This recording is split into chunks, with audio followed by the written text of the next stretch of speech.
Բարև ձեզ, Ստեփան Գրիգորյան YouTube-յան ալիքի մասնակիցներ։ Ողջունում եմ ձեզ բոլորիդ, այսօր մայիսի 9-ն է։ Ես ուզում եմ ողջունել Սփյուռքահայությունը, Արցախահայությունը, բոլոր առանց բացառությամբ Հայաստանի Հանրապետության քաղաքացիներին։ Այսօր մայիսի 9-ն է, դուք գիտեք դա հաղթանակի օրն է, նաև տոնում ենք մենք Հայաստանում, ինչը ես համարում եմ ճիշտ, քանի որ հայ ժողովրդի լուման երկրորդ համաշխարհային պատերազմում պայքարում ֆաշիզմի դեմ այդ պատերազմում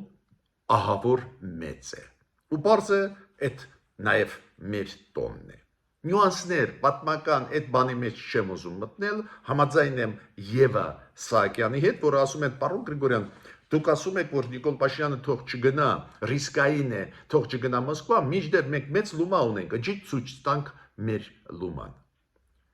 համաձայն լինելով որ մեր լուման մեծ էր ու մի քիչ ավելի ուշ պատմելով այդ լումայի մասին նաև մեր ընտանիքի իմ ընտանիքի լումայի մասին երկրորդ համաշխարհային պատերազմի մեջ ես պետք է ասեմ որ պետք չի խառնել երկու հարց հայ ժողովրդի լուման երկրորդ համաշխարհային պատերազմում հաղթանակում ֆաշիզմի դեմ պայքարում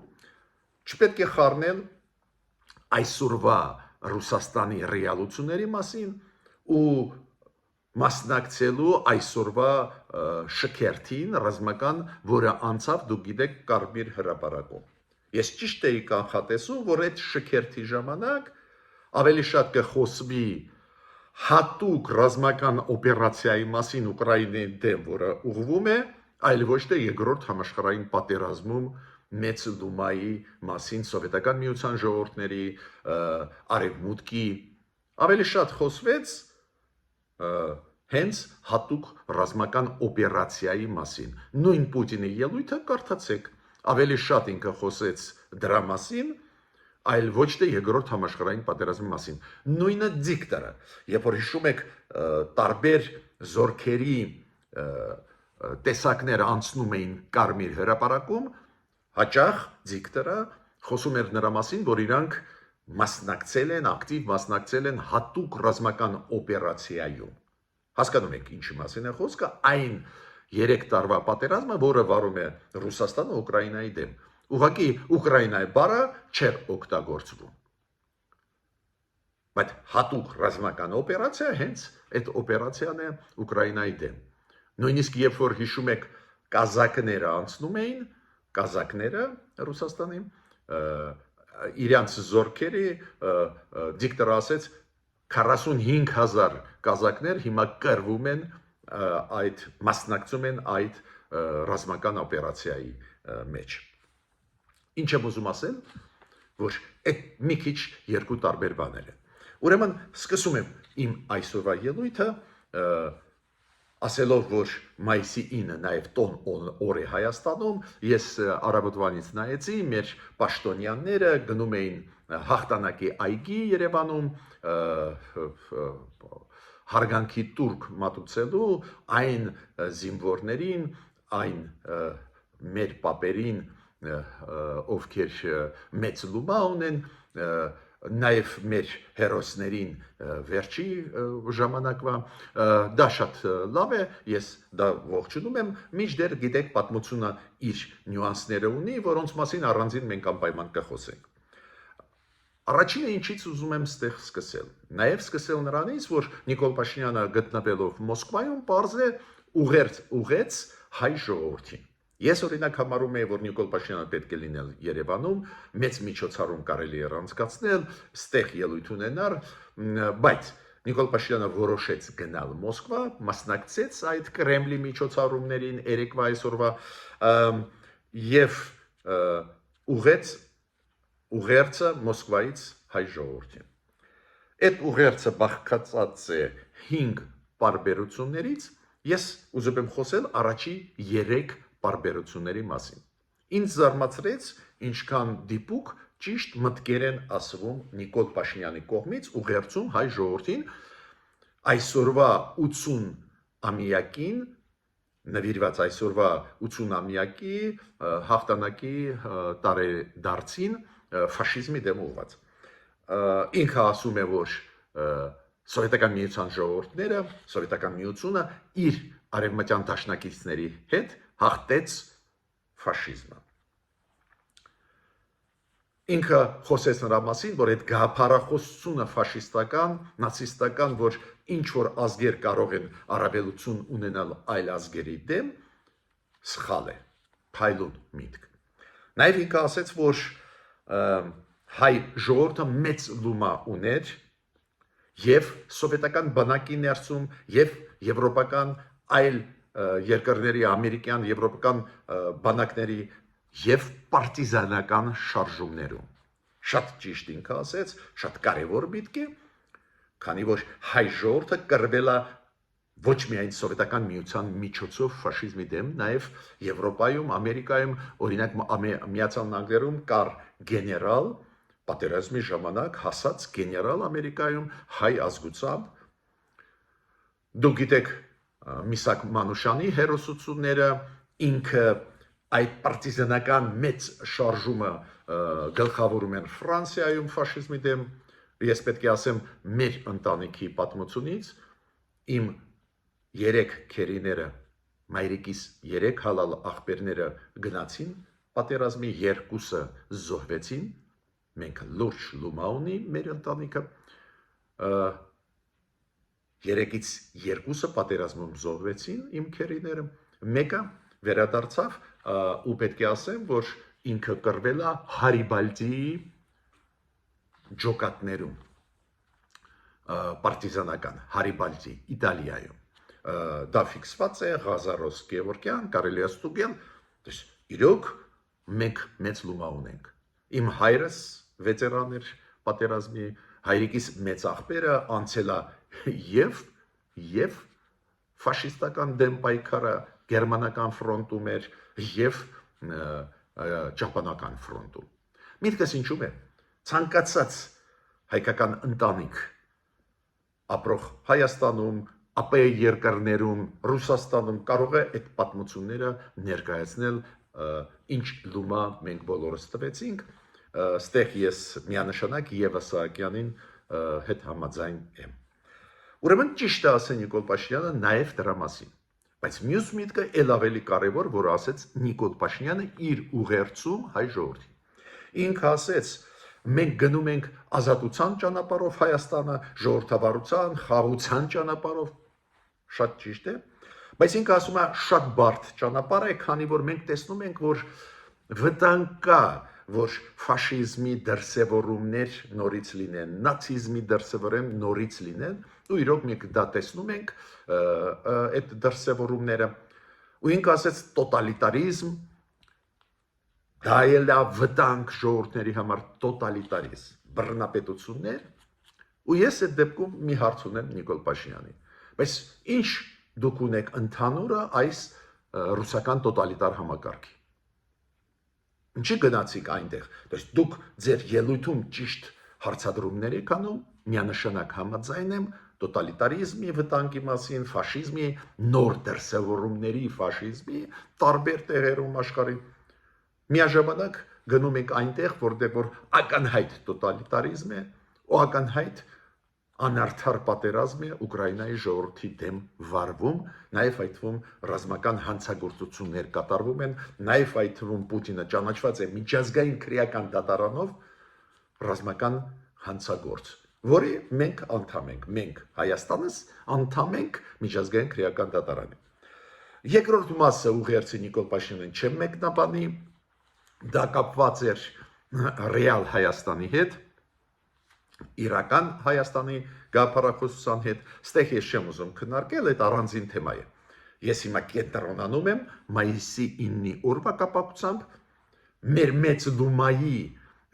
պատերազմում, երկրորդ համաշխարհային պատերազմում հայ ժողովրդի եւ կենտրոնանում եմ Ռուսաստանի քաղաքականությանը, այդ կազմակերպված այդ միջոցառումների, որոնք անցան 3 այսօր Կրեմլյում եւ Կարմիր հրապարակում։ Այս թեմաները առանձին են, բայց իր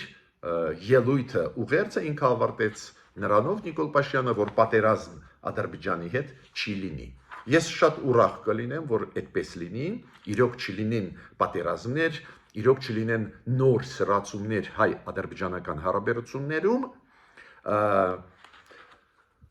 բայց ճիշտը ձեզ ասեմ, ոչ բոլոր բաներն են, որ մեզանից կախված են։ Ու ուրեմն այս պնդումը, որ պատերազմ չի լինի, ինձ մի քիչ զարմացրեց, քանի որ Ադրբեջանը նույնիսկ համարձակվեց չգնալ Մոսկվա։ Պուտինը հատուկ առանձին շնորհավորեց Ադրբեջանին մայիսի 3-ին։ Դուք գիտեք, որ երեք Պուտինը շնորհավորեց բոլոր ԱՊ երկրներին մի խուրձով, միասին։ Բայց առանձին Ադրբեջանին ինքը շնորհավորեց 80-ամյակի հաղթանակի կապակցությամբ, առանձին Ալիևին շնորհավորեց մայիսի 3-ին։ Բայց Ալիևը թքած ուներ, որոշեց չգնալ, չգնաց։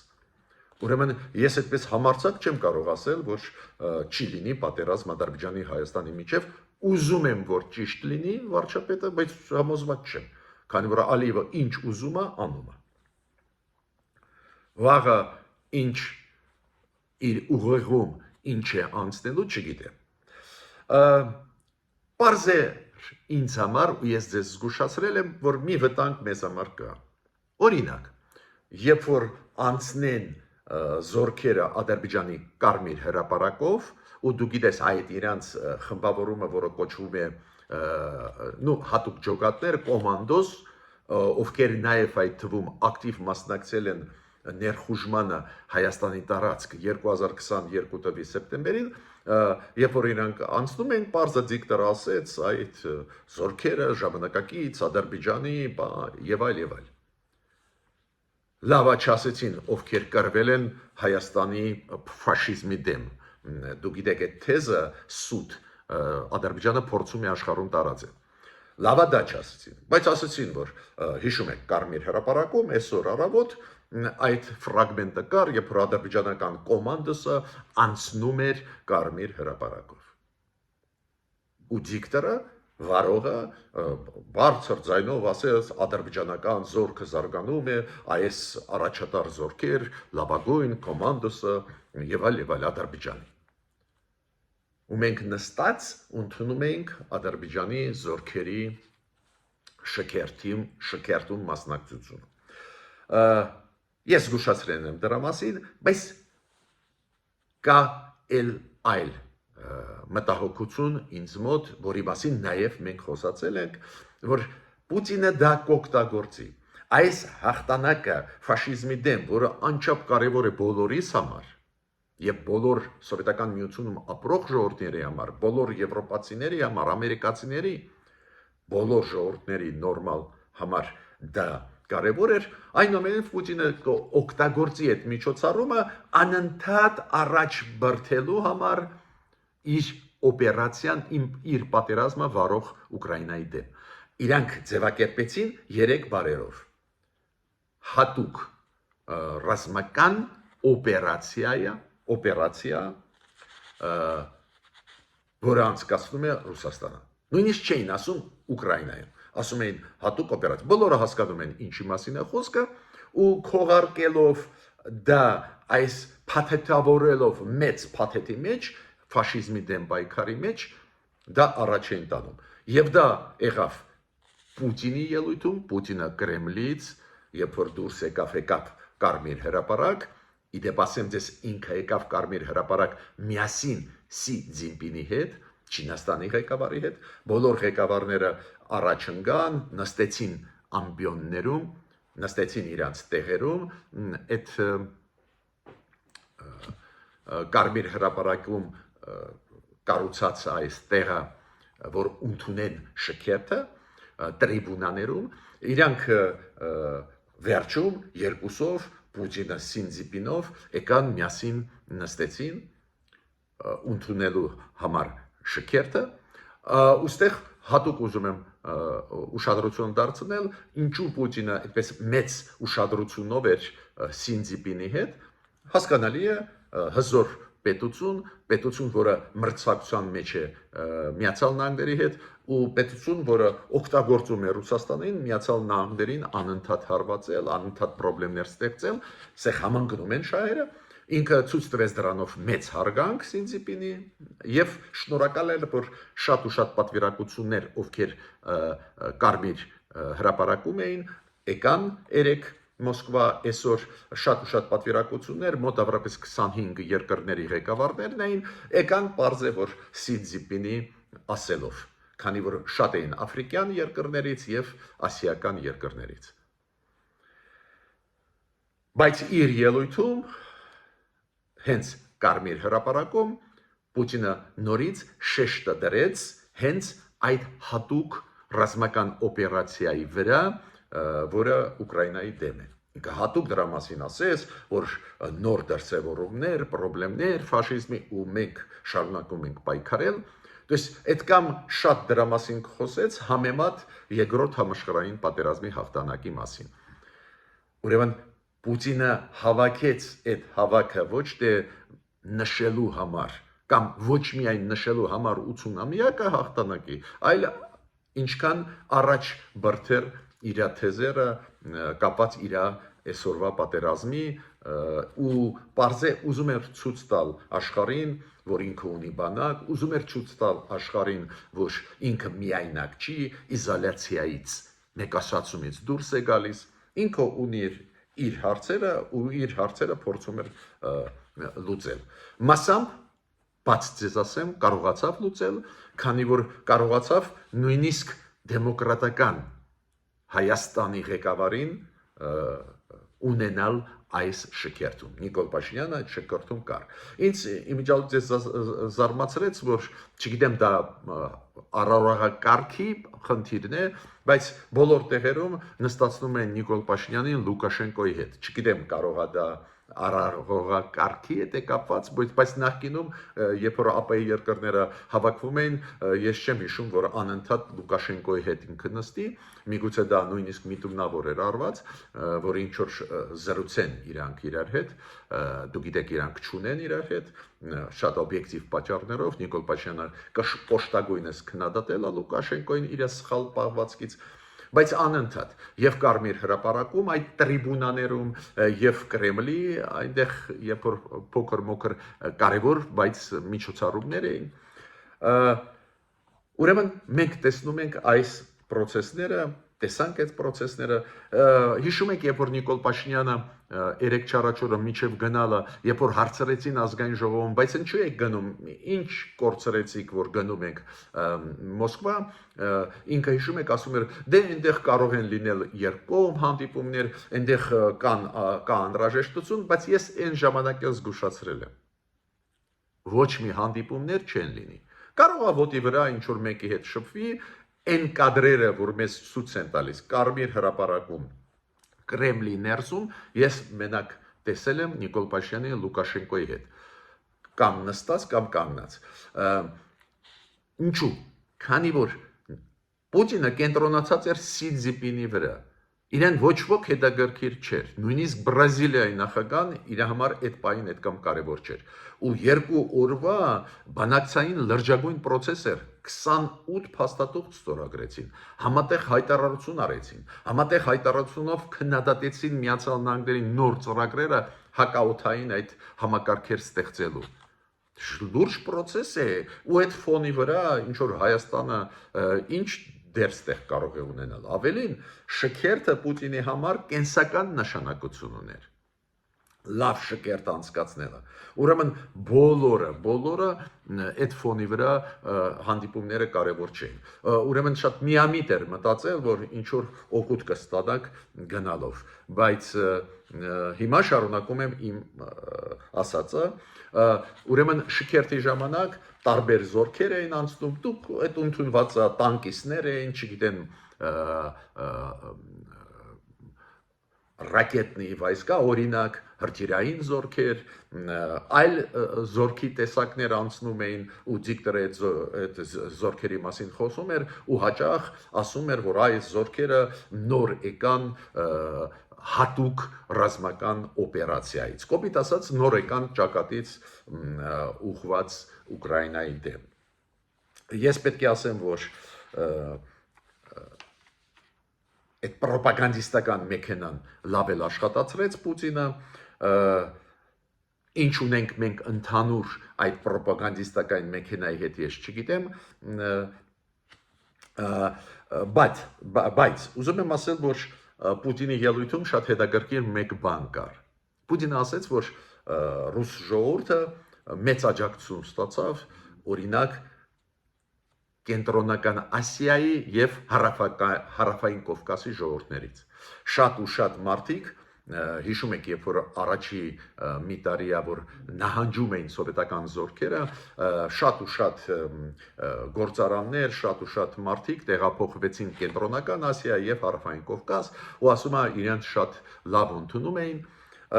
դա էլ ձև է նսեմացնել մեր ժողովուրդների լուման։ Այն մարդկանց, ով չգիտի, ասեմ, որ հայ ժողովուրդը ոչ միայն լավ ընդունում էր այդ երկրորդ համաշխարհային պատերազմի արդյունքում սկզբում, երբ որ նահանջում էին սովետական զորքերը օկուպացված գերմանացիների կողմից տարածքների ժողովուրդներին,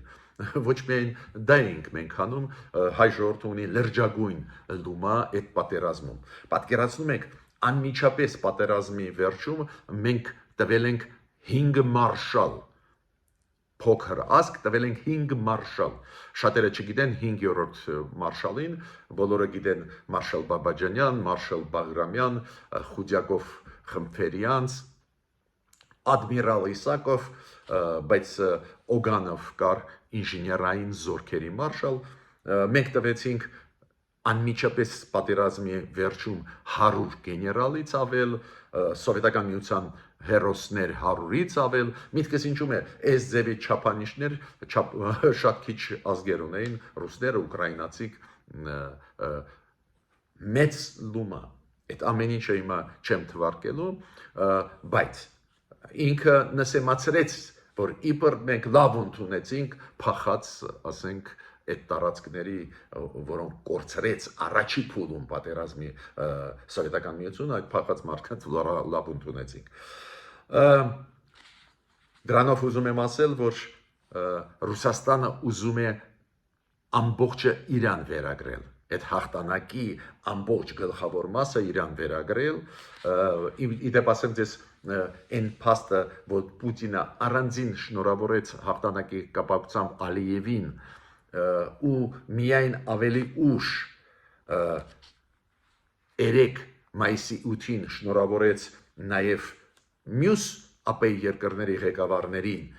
հաղթանակի կապակցությամբ 80-ամյակի, օրինակ նույնը Հայաստանի, Ադրբեջանի, Բելարուսի, Ղազախստանի, Қырғызստանի, Տաջիկստանի, բայց Ալիևին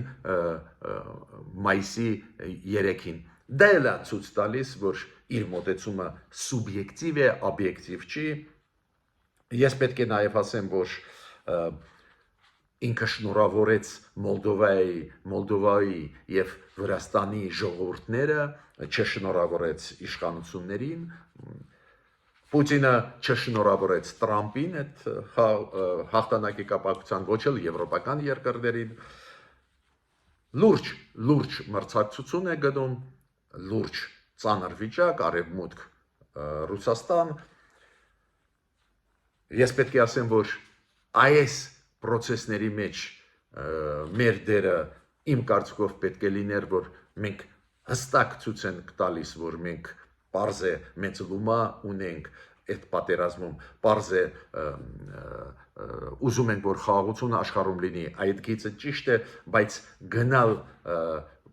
Պուտինի հետ մասնակցել այս շքերթում, որտեղ որ ոչ դեմոկրատական պետությունները մասնակցում էին, դա խառնում է իրավիճակը։ Ստացվում է, որ նույնիսկ Իլհամ Ալիևը չընդունեց այդ շքերթը իր զորքերի Կարմիր հրապարակում, ստացվում է, որ մենք ընդունեցինք։ Ուրեմն մեր գտնվելը այնտեղ իմ կարծիքով այսօր էլ ասում եմ, ոչ մի հարց չի լուծե, Էդել, եթե հաշվի առնենք, որ չտեսանք, որ մենք ինչ-որ մեկի հետ բանակցություններ վարենք, միգուցե ավելի ուշ մեզ կասեմ, քանի որ Նիկոլ Փաշինյանը ասեց, որ ես այնտեղ ուզում եմ օգտագործել պահը ինչ-որ հանդիպումներ ունենալ, բայց ես նորից կրկնում եմ, Սի Ցզինպինը Այդ կամ զբաղված էր իր օրակարգը, Պուտինի օրակարգը, կամ զբաղված էին, որ իրանց հետ էլ տարբերակ չկար խոսել, որ դուք ասեք, դու կարող է ինչ որ հարցերում ընդհանուրի եկան կամ ինչ որ հասցրեցին փոխանակել տարբեր գաղափարներ, մտքեր։ Ես նաև ինչի մասին ուզում եմ ասել։ Ես դες ասել եմ ու զգուշացրել եմ Ռուսաստանը ակտիվ հիբրիդային պատերազմ կիրառում է Հայաստանի դեմ։ Ուրեմն այսօր անցավ մի շքերթ, որը կազմակերպեցին անմահ գնդի ներկայացուցիչները, որոնք ինչքան հասկացան եկան Հայաստան, այդպես մարդ կա Մգեր Ավետիսյան, ու իրանք այդ շքերթը անցկացրեցին, իրանք միացավ Ռուսաստանի դեսպանը Հայաստանում Կապուրկինը, Երևանում անցկացրեցին շքերթ։ Անմահ գունդը պետք է դուք իմանաք, այն գունդն է, որը ինչ որ Դոնեցկում, Լուգանսկում կրվել է ուկրաինացիների դեմ, բավական մշուշոտ, ես կասեի այդպես, կենսագրություն ունեցող խումբ է, ու չեմ կարծում, որ լավ բան է, որ այդ խմբին հնարավորություն տվեցին, համաձայնվեցին, որ իրանք Երևանում ինչ որ շքերթ անցկացնեն 80-ամյակի կապակցությամբ, քանի որ այդ անվան տակ շատ բոլորիս համար կարևոր հաղթանակի կապակցությամբ այդ անվան տակ մարդիկ ինչ որ անցկացնում են իրանց գաղափարները ու այդպես էլ կար այդ անմահ գնդի ներկայացուցիչներից մեկը, երբ որ այսօր տալիս էր ինտերվյու մեր լրագրողներին, խոսեց Ուկրաինայի ֆաշիզմի մասին։ Դա կոչվում է հիբրիդային պատերազմ, որ մարդիկ գալիս են իբր տոնելու մայիսի 9-ը ինչ որ շքերթ անցկացնելու, հետո պարզվում է, որ դա ուղղված է Ուկրաինայի ժողովրդի դեմ։ Ավելին, այդ դեմքերը անմահ գնդի հետ կամ կարևոր են Պուտինի համար, որ Պուտինը առանձին շնորհավորեց այդ գնդի կոորդինատորին հայ ազգությամբ։ Ուրեմն լուրջ պրոցեսներ են գնում, շատ լուրջ պրոցեսներ են գնում, պետք է հետևենք այդ պրոցեսների, գիտեք, Նիկոլ Փաշինյանը երբ որ ասեց, որ պատերազմ չի լինի, ես մի կողմից որպես մարդ ուրախացա, բայց մյուս կողմից դուք գիտեք, որ մայիսի 7-ին ուշ երեկոյան Ադրբեջանը նորից կրակեց խնածախ գյուղի ուղղությամբ ու վնասեց շենքերից մեկը։ Ուրեմն բարդ պրոցեսներ են գնում, ես միջ այդ ձեզ ասել եմ, որ հիացած չեմ այս այցելությունից Նիկոլ Փաշինյանի Մոսկվա, միգուցե ինքը ինչ-որ բան գիտի, մտածում է, բայց նույնիսկ այն կադրերը, որ մենք նայել ենք, ցույց են տալիս, որ այնտեղ ժամանակ չկար ինչ-որ հարցեր լուծել, ինչ-որ մարդկանց հետ հանդիպել, ինքը նույնիսկ կադրերից երևում է, որ օտար միջավայրում է, ինքը ոնց որ միայնակ անընդհատ լինի, ու դա շատ հասկանալի է, եթե Հայաստանում դեմոկրատիա մենք կառուցում ենք, ու միանշանակ է, որ Նիկոլ Փաշինյանը ազատությունների կողմնակից է, այստեղ վիճելու տեղ էլ չկա, նույնիսկ եթե մենք քննադատում ենք տարբեր սխալների պատճառով, ինքը միանշանակ կողմնակից է ժողովրդավարության, պարզ է այնտեղ իր համար Լուկաշենկոն կամ Ռախմոնը կամ Վենեսուելայի նախագահան այդ ակնհայտ է, որ այն միջավայրը չի, որտեղ որ ինքը իրան լավ զգա, կամ Լուկաշենկոն ակնհայտ է, որ ինքը մեկուսացած այդպես բավական բարդ վիճակում էր։ Ցանկացած դեպքում ես ուզում եմ ասել, որ դա կունենա իմիջային բացասական հետևանքներ։ Ուրիշ բան է, գիտեք, երբ որ մեր վետերաններին հրավիրեցին Մոսկվա, Հայաստանում առողջություն ուզում եմ ցանկանալ մեր վետերաններին, ունենք վետերաններ, դեր սախ ու առողջություն եմ իրանց ցանկանում, շատ հասկանալի է, որ մի մասը հրավիրված էր Մոսկվա, գնացին, ստեղ ես խնդիր չունեմ, բայց պաշտոնական մակարդակով, առաջի դեմքի մակարդակով համոզված չեմ, որ այդ այցելությունը ճիշտ էր, ու իմ կարծիքով զարգացումները դա ցույց տվեցին, ես ճիշտ էի, երբ որ ասում էի Պուտինը կօգտագործի այդ պահը ռեկլամ անելու համար, այդպես կոչված սպեցիալնայա վայեննա օպերացիա в Ուկրաինի, հատուկ ռազմական օպերացիան, որը անցկացվում է հիմա 3-4 տարի գնաց, ինքը դա օգտագործեց, ինքը օգտագործեց պահը մեկուսացումից դուրս գալու, իր քաղաքականությունը ակնհայտ պրոադրբեջանական հակահայկական է, ու ինչ որ չափով մենք գնացինք իր կողքը կանգնեցինք ու աջակցեցինք, որ ինքը շարունակի մեր դեմ պայքարել։ Ես ավարտեցի իմ ելույթը, խնդրում եմ բաժանորդագրվել, կիսվել, լայքել, մինչ նոր հանդիպումներ։